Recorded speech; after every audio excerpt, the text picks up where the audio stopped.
Bienvenue sur Invest Academy. J'espère que vous avez la forme. Ici, on ne parle pas de spéculation, mais bien d'investissement en bourse à long terme sur des sociétés de qualité.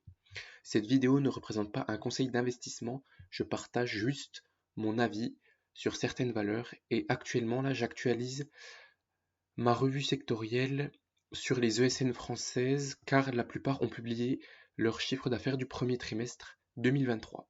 Est-ce que Soprasteria représente une opportunité d'investissement au cours actuel et avec les résultats qui viennent de sortir, c'est la question à laquelle je vais essayer de répondre maintenant.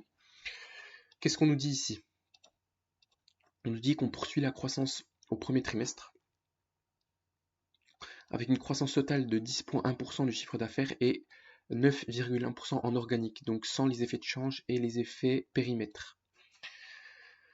Processus d'intégration de CS Group et Tobéana lancé, demande d'examen d'approbation pour acheter Ordina, au plus tard dans la deuxième quinzaine du mois de mai 2023. Donc on aura bientôt des news sur le dossier Ordina qui va être racheté par Soprasteria. Donc ici on nous dit que le chiffre d'affaires s'est élevé à 1,395 milliard d'euros en croissance de 10,1% à périmètre et taux de change constant et le chiffre d'affaires a augmenté de 9,1% en organique. Ici, qu'est-ce qu'on nous dit? Nous avons réalisé, donc le DG, directeur général Cyril Malarguet, nous dit: nous avons réalisé un bon premier trimestre qui, conformément à ce que nous anticipions en début d'année, a progressé à un rythme supérieur à notre prévision de croissance annuelle. Dans un marché porté par la transformation digitale, notre dynamique est restée bien orientée, tant du point de vue de nos volumes que de nos prix de vente. Nos activités, donc ici c'est très important, c'est que ça a été boosté par les volumes et les prix de vente. Pourquoi les chiffres d'affaires ont augmenté? Pourquoi quelque chose augmente ici en finance, un chiffre d'affaires augmente, il augmente soit par le périmètre, soit par le volume, soit par l'augmentation des prix de vente, on vend quelque chose plus cher, et soit par l'effet de devise. Et ici on nous dit que on a eu des volumes et des prix de vente qui ont augmenté, ce qui a poussé le chiffre d'affaires vers le haut, qui a tiré le chiffre d'affaires vers le haut. Nos activités dans le domaine de la défense et la sécurité intérieure, de l'aéronautique et du secteur public nous offrent une assez bonne visibilité pour les trimestres à venir. En effet, quand vous regardez un peu ces secteurs-là, défense, sécurité intérieure, aéronautique, on a des gros carnets de commandes et donc on est assez à l'abri et assez à l'aise avec les prévisions. Nous restons focalisés sur notre stratégie de montée en valeur et sur la transformation de nos offres. À ce titre, nos activités de conseil ont progressé. Nos activités de conseil ont affiché une croissance organique de l'ordre de 15% sur ce premier trimestre. Excellent. Sur le plan des acquisitions, CS Group Tobéana ont été lancés, voilà, c'est ce qu'on nous dit, et Ordina, de rapprochement avec Ordina, demande d'examen auprès de l'autorité néerlandaise des marchés financiers. Donc ici, je vais survoler un petit peu, donc 10 points inclut un effet périmètre positif de 34 millions d'euros, donc les 10 points, c'est pour ça qu'on a un 9,1 en organique. Ici, on a un impact négatif des devises de 23 millions d'euros, voilà. Donc en France, qu'est-ce qu'on a eu? On a une croissance organique de 9,6% en France, ce qui est assez intéressant, tiré par la défense et la sécurité intérieure, transport, aéronautique, secteur public, qui ont tous affiché des taux de croissance à deux chiffres. CS Group a contribué à hauteur de 29,6 millions au premier trimestre. Donc ici, on va mettre en place des synergies pour déjà remonter les marges de CS Group, puisqu'il me semblait que c'était déficitaire, pardon. Et donc là, on met en place les choses. Au Royaume-Uni, 16% du total. Donc la France, c'est un gros pôle, 42%. Royaume-Uni, 16%. Au Royaume-Uni, on a une croissance organique de 4,3%.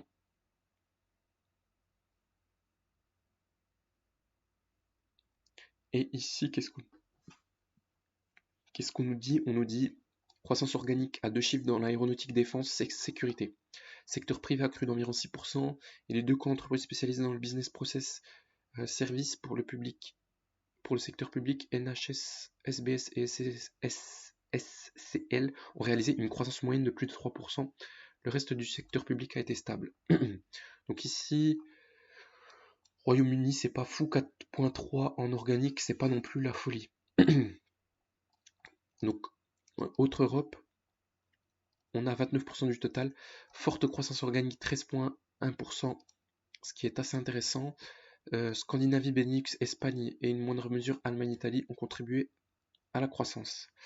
Tobiana a contribué à hauteur de 8,6 millions d'euros au chiffre d'affaires du pôle. Concernant Sopra Financial Technologies, dont le chiffre d'affaires s'est élevé à 37,9 millions d'euros, un accord a été trouvé afin de mettre un terme au programme et de réduire le risque opérationnel de l'opération.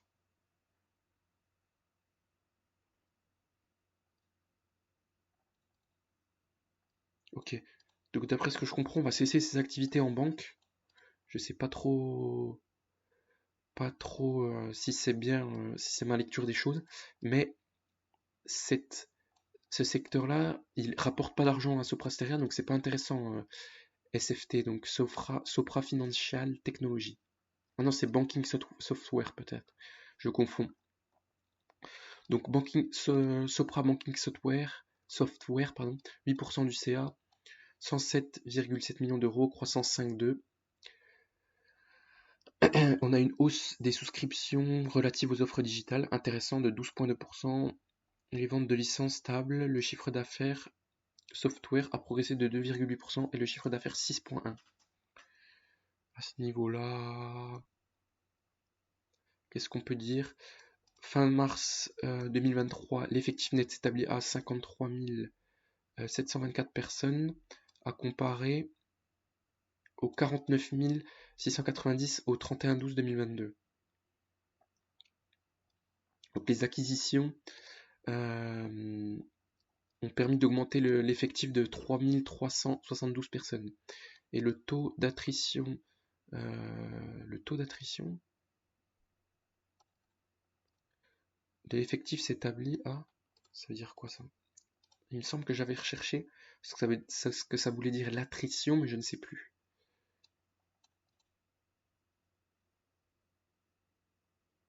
Ok, donc là c'est le turnover en fait. Au lieu de parler français, bien, voilà, le turnover est de 16% contre 17% en 2022. Donc ici, chiffre d'affaires, ok. Donc Sopra Steria, on confirme une croissance orga de 3 à 5%, un taux de marge op supérieur à 9% et un flux de trésorerie disponible d'au moins 300 millions d'euros. Donc ici, on se place tout de suite là. Ici, on prend notre petite fiche. Donc ici, on va prendre le chiffre d'affaires à fin 2023, si ça veut bien charger, bien sûr. Coefficient qui est toujours un peu long. Sinon, Sopra, au niveau du parcours boursier, depuis le début de l'année, on a un très beau parcours, on prend 33%. Et là, depuis le point bas en octobre 2022, on est quand même à plus 50%, donc c'est assez intéressant. Donc là, je voulais vous faire du Rexel, je vais vous faire du Rexel après, en vidéo. Société très intéressante et très sous-évaluée actuellement. Et donc là, on prend du Sopra Steria, voilà. Et donc revenu, l'année dernière, je veux savoir ce qu'on a eu. Voilà, on se place là, All. Donc on a eu 5,10, et si on prend une croissance de 3 à 5%,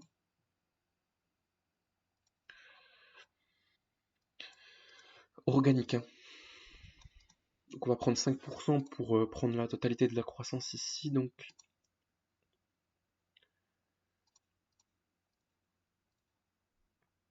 à ce niveau-là, 3 et 5%, 5,10, donc voilà, c'est ça. Ici, plus 5%. Moi, je prends un peu de croissance organique et inorganique ici, hein. Donc on aurait 5 milliards 355 millions de chiffre d'affaires. Donc 5 milliards 355 millions. Donc en étant plutôt conservateur ici. Au niveau de Sopra Steria, sinon, qu'est-ce qui nous intéresse? Vous voyez que la société fait de grosses acquisitions. 2008, ça a baissé un peu, mais depuis, on a une belle croissance du chiffre d'affaires quand même. Au niveau des net income ici, Voilà, je vous les mets un peu avec les free cash flow pour voir un peu la qualité du business ici. Si je les mets sur le même graphique, vous voyez que les free cash flow sont super élevés depuis IFRS 16 en 2018 par rapport au net income. Donc si on prend les net income, on est conservateur. Donc net income margin. Et là, qu'est-ce qu'on nous dit? On nous dit un taux de marge légèrement supérieur à 9%. Donc c'est pour ça que la société est plutôt sous-évaluée, parce qu'on avait un taux de marge qui était plus faible, mais il est très très bien redressé, on a un très très bon management ces derniers temps, et donc le taux de marge est remonté par rapport aux principaux concurrents. Donc là vous voyez on est à, allez, on va se prendre allez, 4,80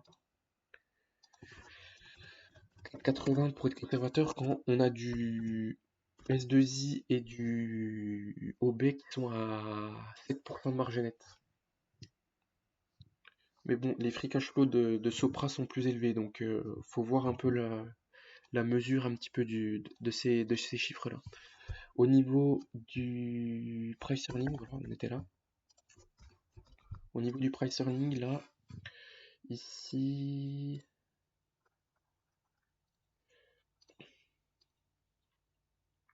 donc sur ces 20 dernières années, on est à 17,2. Sur ces 10 dernières années, 17,4. Sur ces 5 dernières, on va prendre 17 fois les bénéfices ici. Voire même 16,5, hein. 16,5, on est conservateur quand même. J'aime bien être un peu plus conservateur. Et là, ça nous laisse un petit upside de 1 point à peu près de 1% de price earning, ce qui est assez intéressant en termes de revalorisation. Au niveau du nombre d'actions, ici, est-ce que c'est intéressant? All. Bon, ici c'est stable, il y a eu des acquisitions et donc ça a fait monter le cours, mais on est plutôt stable, 20,43. Ici, je vous ai pas fait le petit recap. Ici, donc, nombre d'actions 20,43. On finit ça et je vous fais le petit point. 20,43 et la net debt ici. On a 542 millions d'euros. Donc ici, je vais la prendre en compte, hein. Ici, dette net. On a plus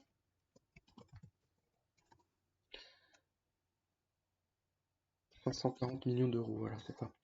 À ce niveau-là, qu'est-ce qu'on avait? Je voulais vous mettre ici. Donc on a 9,1 en organique de croissance ici, si je me place ici. Donc on avait eu 10,30 pour OB au T1. On a eu 17,5% de croissance du chiffre d'affaires pour S2I, mais c'était l'année décalée, donc c'est le T4 de S2I. Ici Sopra, on a 9,1% de croissance du chiffre d'affaires. Donc ici ça reste correct, mais en dessous des concurrents du secteur. On va pas abuser ici, si on se place là, voilà, très bien. Donc 9,1 en organique. Et si on se place au niveau du price earning, on va voir si c'est qui est la plus intéressante. J'aime bien aller sur Yahoo, qui actualise facilement le price earning en temps réel. Ça charge.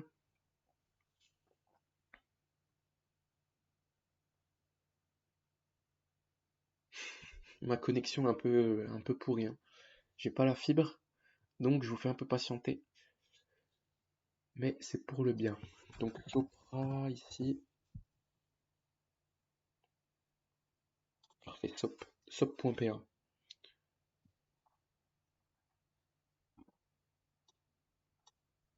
Sopra Steria 15,60 de price earning.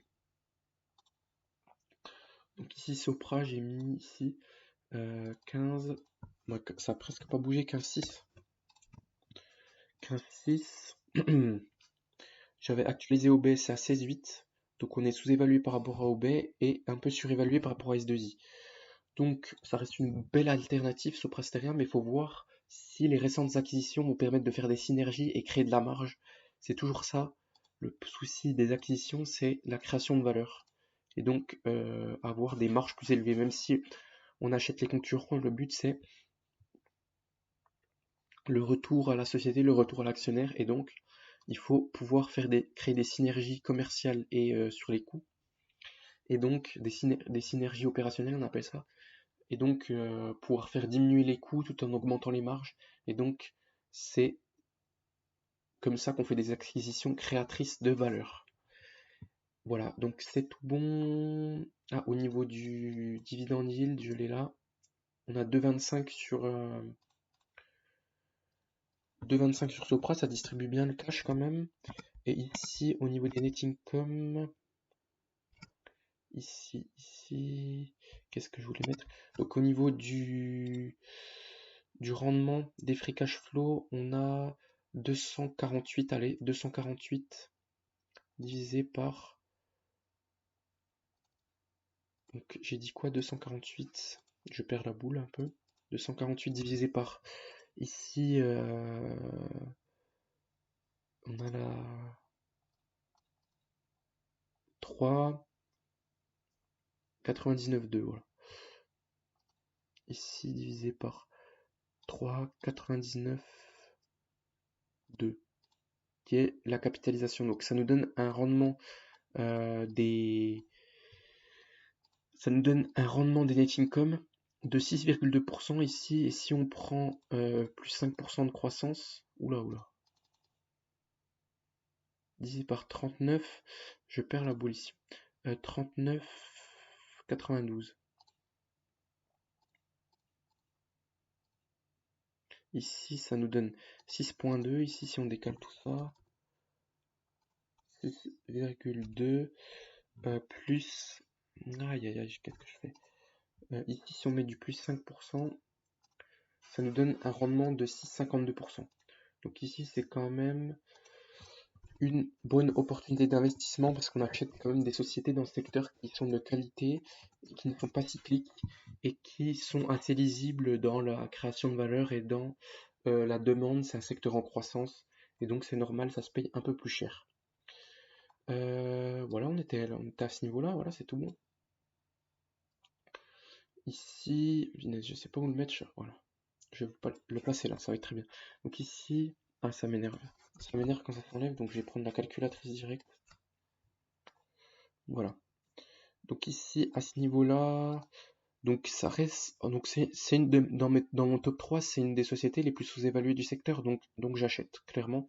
Je suis plutôt positif sur le dossier Sopra Steria.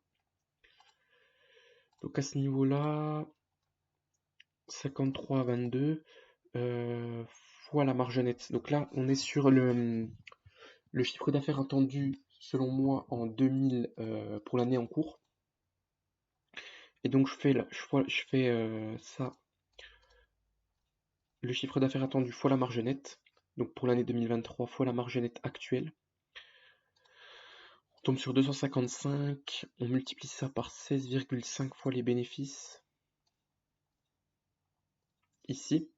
Donc on a 4 milliards 215 millions et on enlève la dette 540 millions d'euros. Donc la spécificité de Sopra Steria, c'est qu'elle a beaucoup de dettes par rapport à ses concurrents également. Enfin, une dette qui est très très soutenable, hein. Mais elle a quand même de la dette qu'elle peut repayer assez rapidement, mais ça reste du cash qui ne rémunère pas, contrairement aux concurrents qui peuvent placer ça sur des obligations ou des produits structurés qui peuvent rapporter 3% avec l'augmentation des taux d'intérêt actuels. Et ensuite on divise ça par 20,43 et ça nous donne 179,88 € l'action. Donc ici, je vais mettre 180, hein. 180 € l'action, donc à ce niveau-là, je suis un peu trop prévenant là-dessus puisque je prends toute la dette. Le marché prend pas en compte la dette apparemment. Mais si je monte un peu le price earning ici, ça, je me mets la calcul. Si je prends 17 fois les bénéfices ici, 255, 456.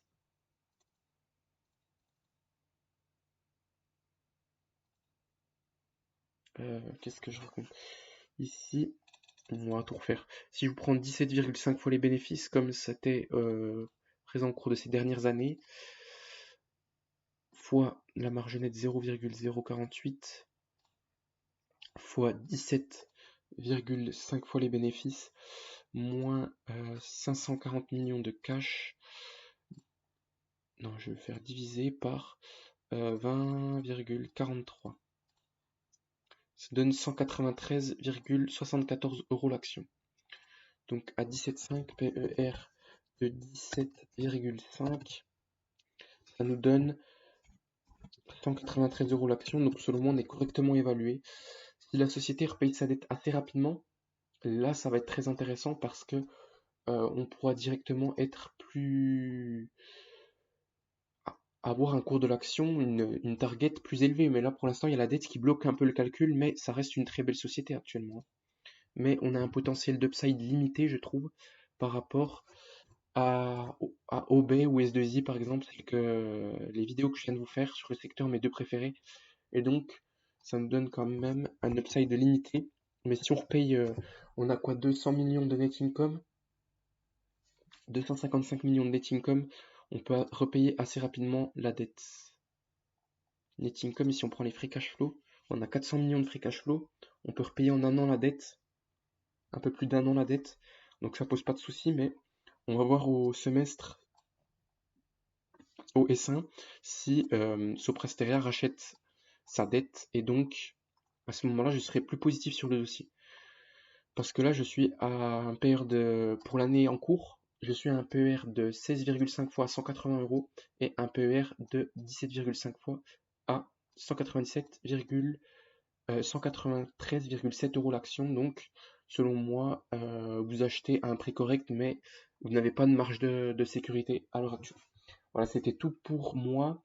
C'était Invest Academy. Je vais faire Capgemini, Alten et toutes celles que j'avais fait. J'ai vu aussi du Neurone qui était assez intéressante, qui avait sorti des bons résultats. Donc, dans le cadre de cette review sectorielle, on se dit à très bientôt sur Invest Academy. N'oubliez pas de vous abonner, d'activer la cloche des notifications, de liker la vidéo et de commenter si cette vidéo vous a plu. Donc, je reste